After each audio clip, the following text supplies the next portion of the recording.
Hey you guys, today I'm going to be talking about Texas Hold'em, a new minigame in Wartune that came with patch 5.2. I also highly recommend you check out the blog. I did do a post on this one of my Bird and Panda Discuss ones, and I'll have the link in the description. So I have a lot of mixed feelings about this game being in Wartune, or this minigame, and the fact that there's poker or just something that's obviously online gambling in Wartune. And so I just want to make it really clear that you need to be somebody with a very responsible personality in order to play this and benefit from it. If you just play willy-nilly, if you have no regard for the risk involved of losing your chips and things like that, then this is not the right place for you to invest some Balins. You do need to have a careful personality, and reckless people are just, this is not going to be the best place for your money. So I don't really approve of most of the gambling stuff in this game, wagers and stuff. When I do talk about wagers, I either say, yeah, I won. Once in a while, I'll show what I did. But for the most part, I tend to gloss over that stuff in the Titan War and Class Wars videos, and so I'll talk about them a little as far as like who I'm considering or who are the possibilities. But I try not to show myself wagering because I don't want to endorse certain things or certain actions one way or another, and that goes for this as well. And so I know people are curious about it. I'm only going to show a very limited amount of the gameplay because I don't want to sway people one way or the other as far as their personal actions. The other thing that I want to make really clear is I'm by no means an expert at poker or any of poker varieties, whether it be Texas Hold'em or something else. If it involves wagering, I probably am not that good at it, or at least I don't have a full understanding of it. When it comes to even bidding games like euchre or bridge or whatever, card games with that I'm much more familiar with. So counting cards is not weird to me, bidding is not weird to me, but wagering games I'm much less familiar with, and I don't know the art of wagering very well. And so that's probably a disadvantage to me. I've probably made plenty of bad decisions here, and so again, I just don't want anybody to be basing their play off of anything that I do in particular. The only things that I think that are good from me that I can impart are that you should play very carefully and that you should wait for good hands. So I think anybody, poker expert will tell you, they say that, the best poker players, they can have any hand and they'll win. Doesn't matter their cards, whether winning or losing, they can bluff their way. No, that's not true. That's a bunch of crap.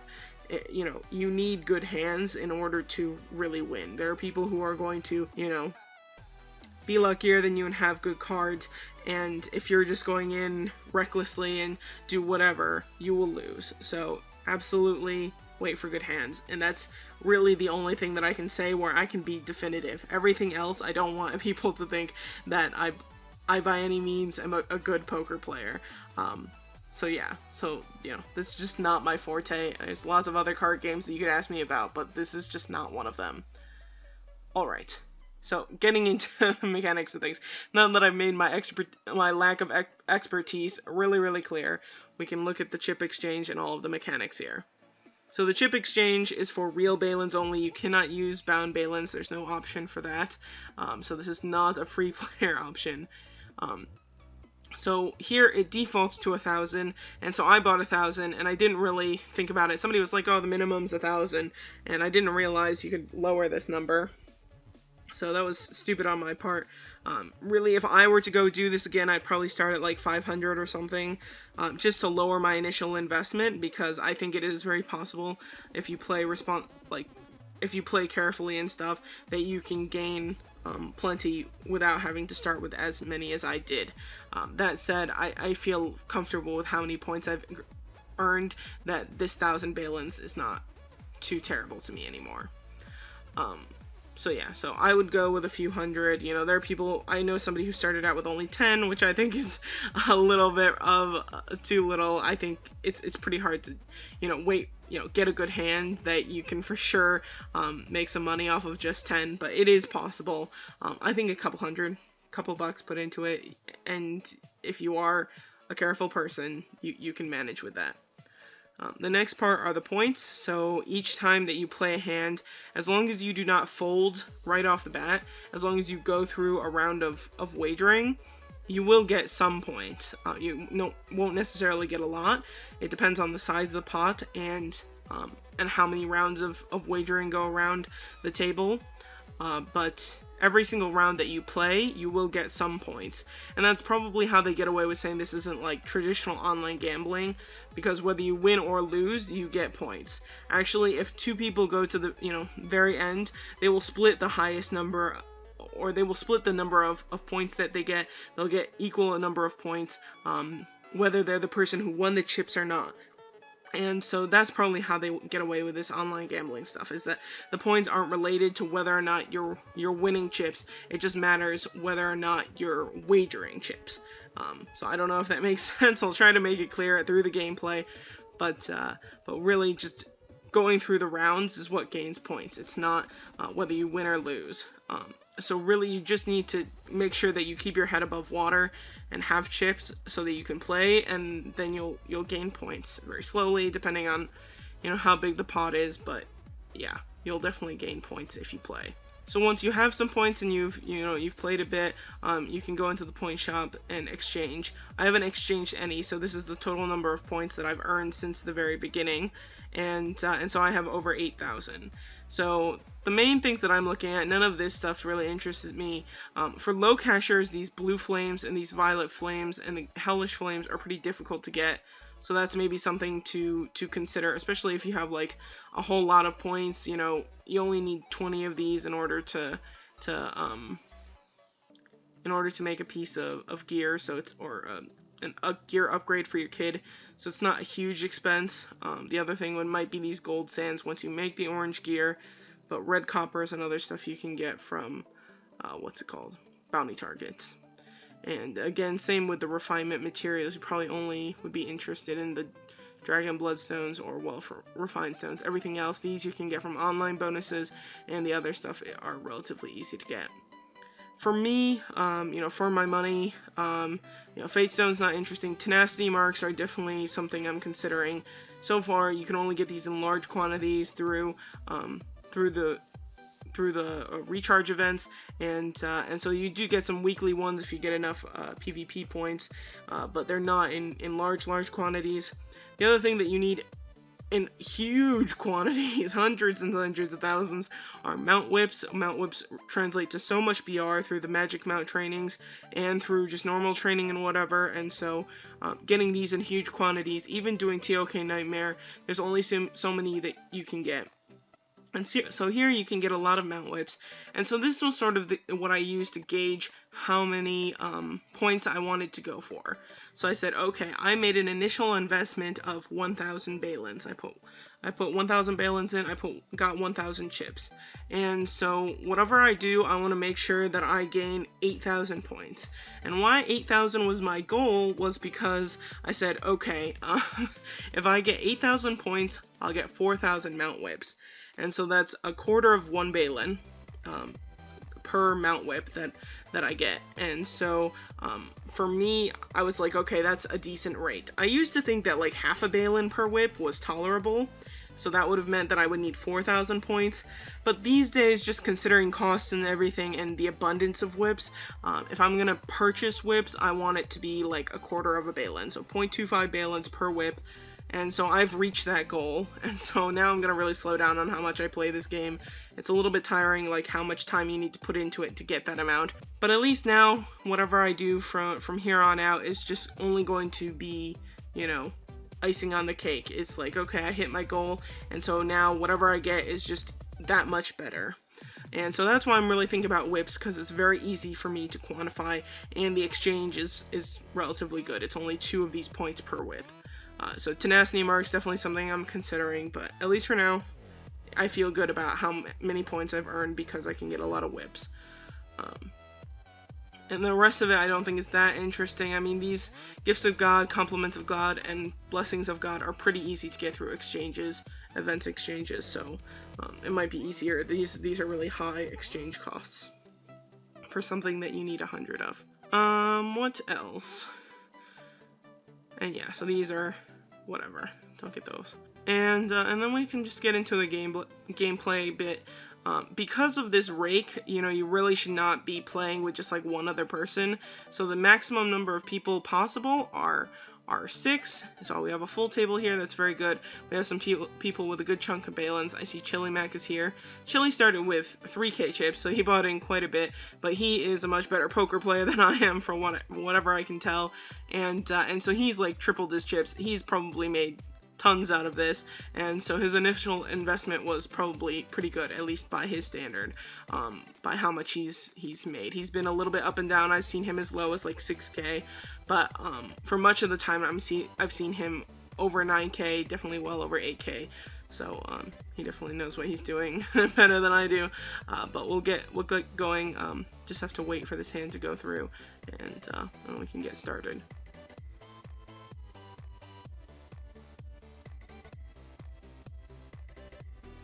I have no idea why Groot stuck out that hand, but Chili has very, very nice cards there. He has Ace King suited, and so you got his flush. Alright, so my cards are okay, but not great. If you have an ace in the bunch, with these guys I'll probably just play, but for the most part, really, if you're just getting started and everything, you want to be seeing like Jack through Ace and just play hands like that. Or if you have like pocket or 2 of the same cards and anything like over maybe to be safe, maybe a 9 or something like that. Some people will be like, oh yeah, I'm gonna put lots of money in on pocket 5s, and I'm like, please don't do that.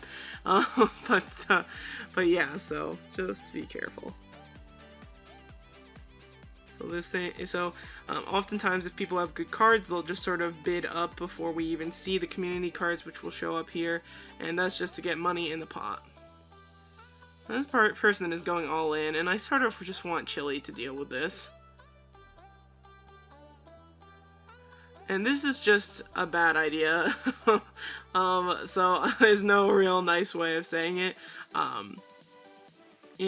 I don't have the cards to deal with somebody who's all in. He might have like pocket kings or something like that, or just really good cards, and so to me it's just not worth going all in unless you absolutely know that you have the best hand on the table.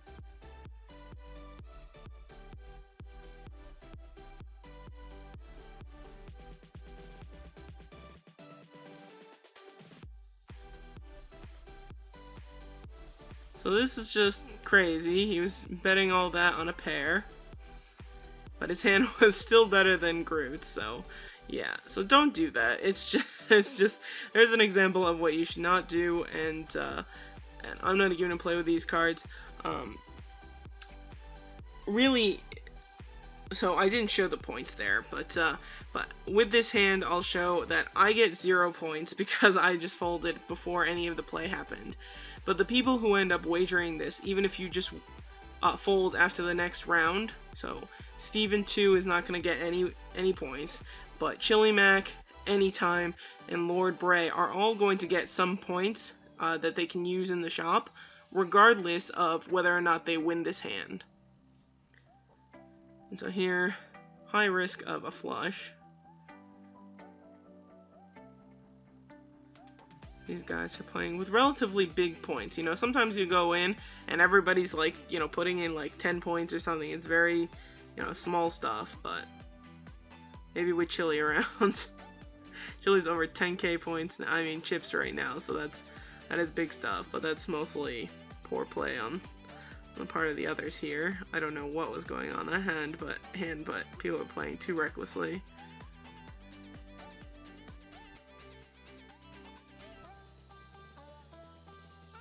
Oh, Chili has pocket queens. Of course, he's going to play big, and that's very, very nice. But there you see all of them got 51 points. So the pot there was very, very big. There were a lot of chips in it, and I guess I can call pocket 6s, but this is a little low, If you have like pocket like 10s or definitely like jacks and up, then maybe you can start thinking about bigger money or whatever. I don't think of this as a particularly special hand, but it's enough that I'll play it. So more than likely, when you see these community cards, you're actually not going to hit anything. You're not going to pair up or whatever, and so that's something to consider, that, you know, some hands are just not going to work out, and you need to patiently, you know, fold a lot, basically, if people are betting too much. But for now, nobody's betting, and so I can just check.